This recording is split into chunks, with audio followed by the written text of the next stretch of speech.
Bienvenidos, queridos hermanos, con ustedes su hermano en Cristo Jaime Cárdenas en su programa Conociendo el Catecismo, porque si no vivimos lo que creemos, terminaremos creyendo lo que vivimos. Empezamos en el nombre del Padre, del Hijo y del Espíritu Santo. Amén. Gracias te damos, Señor Jesucristo, gracias por la sana doctrina de nuestra Madre la Iglesia.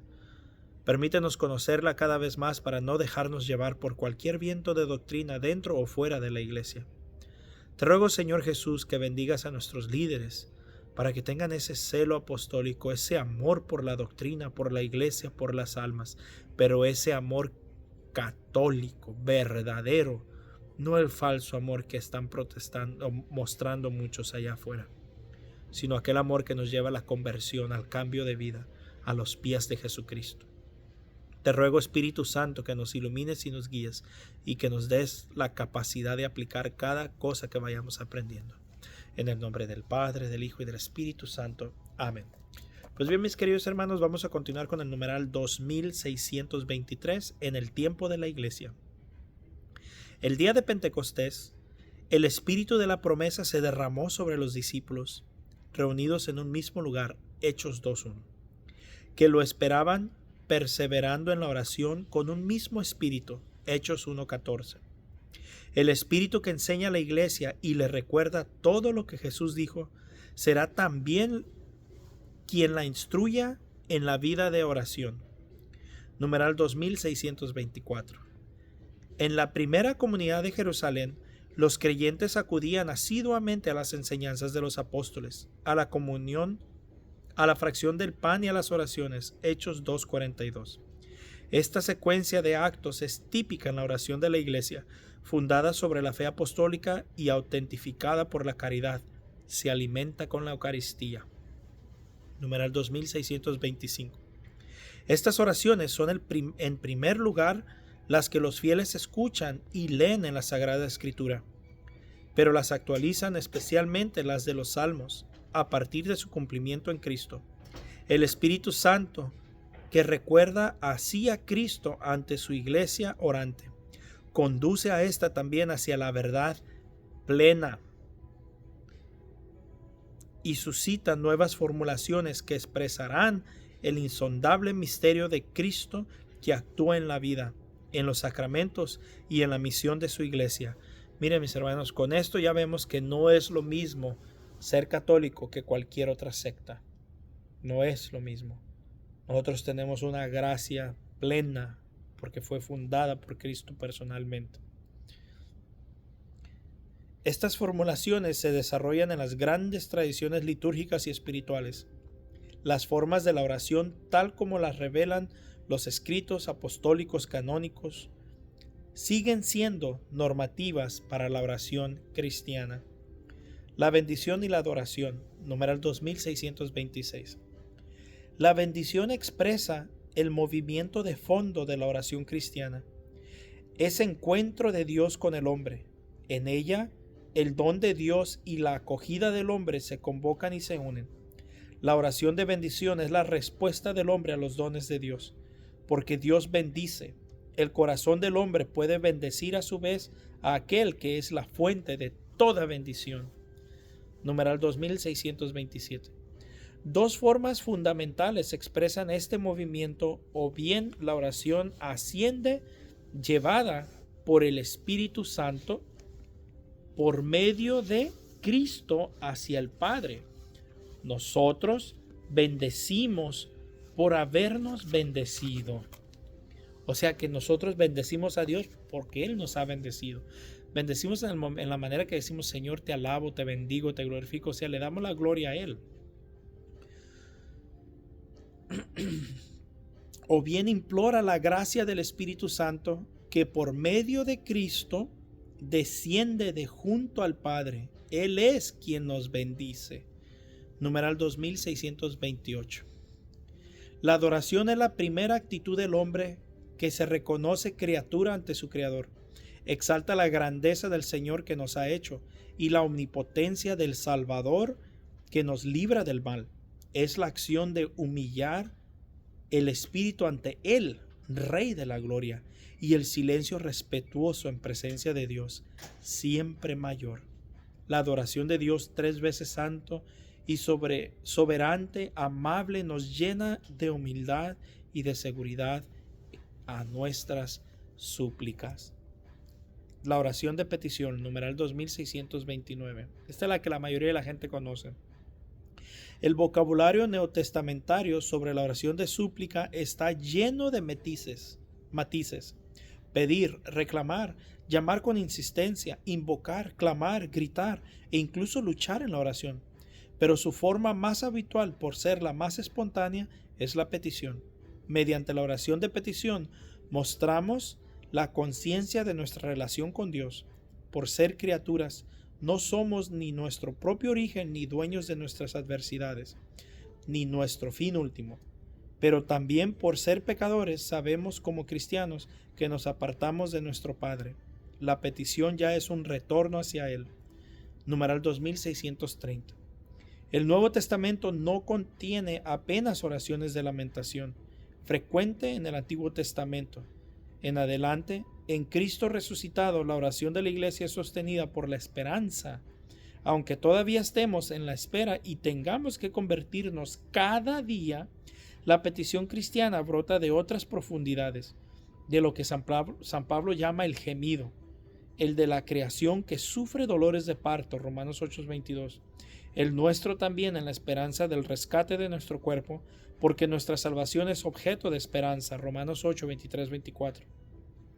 Y por último, los gemidos inefables del propio Espíritu Santo, que viene en ayuda de nuestra flaqueza, pues nosotros no sabemos pedir como conviene, Romanos 8:26.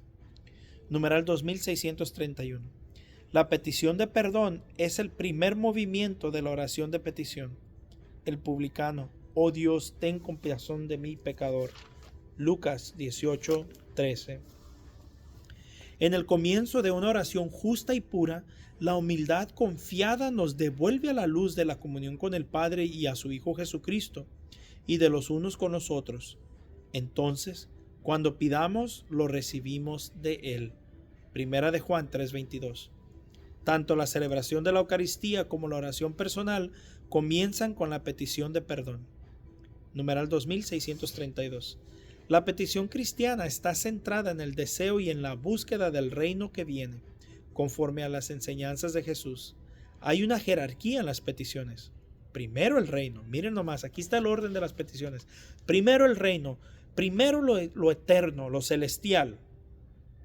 A continuación, lo que es necesario para acogerlo. Para acoger ese reino, acoger a Dios. Y para cooperar en su venida, para ser partícipes de la venida de Jesucristo. Esta cooperación con la misión de Cristo y del Espíritu Santo, que es ahora la iglesia, sea al servicio de la iglesia.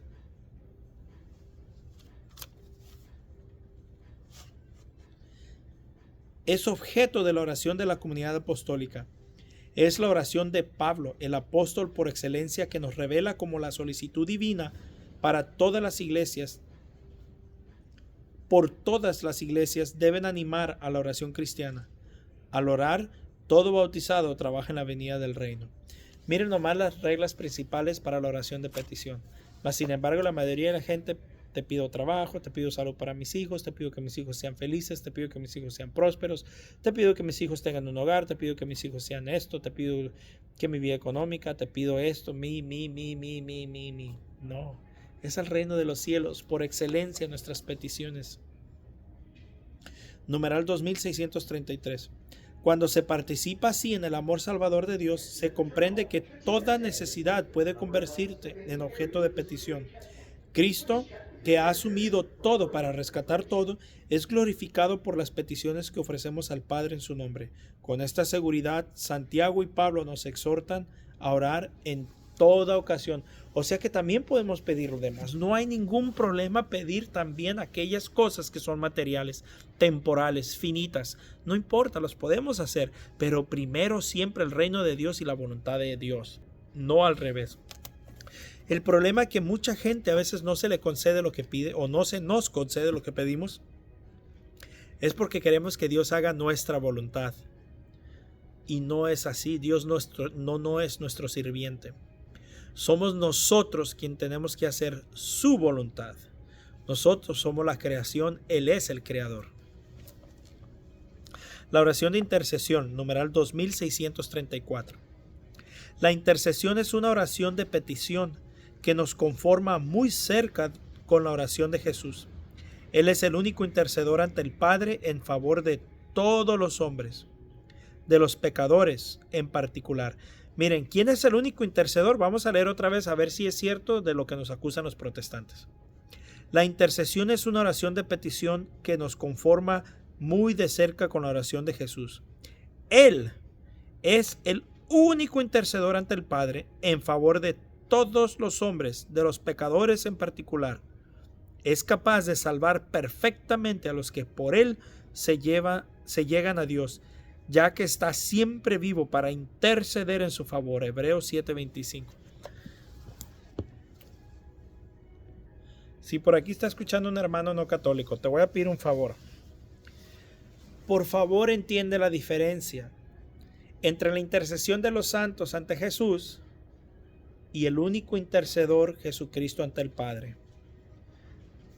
Yo no sé qué tan difícil es entender esto.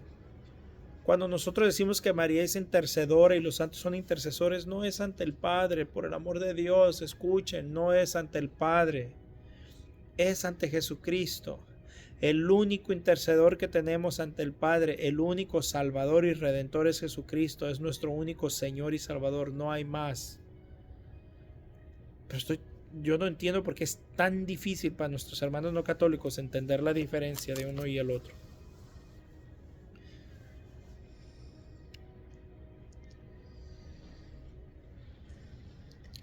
El propio Espíritu Santo intercede por nosotros y su intercesión a favor de los santos es según Dios. Romanos 8, 26, 27. Numeral 2635. Interceder, pedir a favor de otro, es desde Abraham lo propio de un corazón conforme a la misericordia de Dios. En el tiempo de la Iglesia, la intercesión cristiana participa de la de Cristo. Es la expresión de la comunión de los santos. En la intercesión el que obra busca no propio interés, sino el de los demás. Filipenses 2:4. Hasta rogar por los que le hacen mal. Miren nomás hasta por quién tenemos que rogar. Hasta rogar por los que nos hacen el mal. Pero a Jesucristo, nosotros intercedemos ante Cristo, no ante el Padre. Numeral 2636. Las primeras comunidades cristianas vivieron intensamente esta forma de participación. El apóstol Pablo les hace participar así en su ministerio de evangelio. Él intercede también por las comunidades. La intercesión de los cristianos no conoce fronteras, por todos los hombres, por todos los constituidos en autoridad. 1 Timoteo 2:1. Por los perseguidores, por la salvación de los que rechazan el evangelio, por los homosexuales, eso ya es mío, por los homosexuales, por los transexuales, por los asesinos, por los violadores, por los presidentes, por todo mundo debemos orar, y en todo momento y en toda ocasión y en todas las cosas. Pero dirá uno por aquí, entonces orar por los que me hacen daño es una obligación. Sí, es una obligación. Para un cristiano sí tenemos que orar por aquellos que nos hacen daño. La escritura dice, Jesucristo dice, hasta si solamente hacemos bien a los que nos hacen el bien, ¿qué de raro tiene eso? Hasta los paganos hacen lo mismo. Eso es lo que nos diferencia de los demás. Nosotros debemos de orar por todos, y para poder orar por alguien sinceramente no puede tener rencor, no debe de haber odio, para que nuestra oración sea fructífera, sincera, verdadera, real, pura. No entiendo un cristiano con resentimientos o con odio. Sinceramente yo no lo entiendo. Gracias a Dios no es mi debilidad. Y quizás por eso me cuesta tanto trabajo entender eso. Yo no entiendo cómo puede haber alguien que se llama cristiano y tener rencores, tener odios. Sobre todo odios. No entiendo. Pero bueno, tampoco lo juzgo porque yo no me ha tocado vivirlo. Mis hermanos, para no dejar a medias el próximo capítulo, vamos a terminar aquí. Mañana continuamos con la oración de acción de gracias. Mis hermanos, un fuerte abrazo, la paz del Señor, y primero Dios, continuaremos mañana.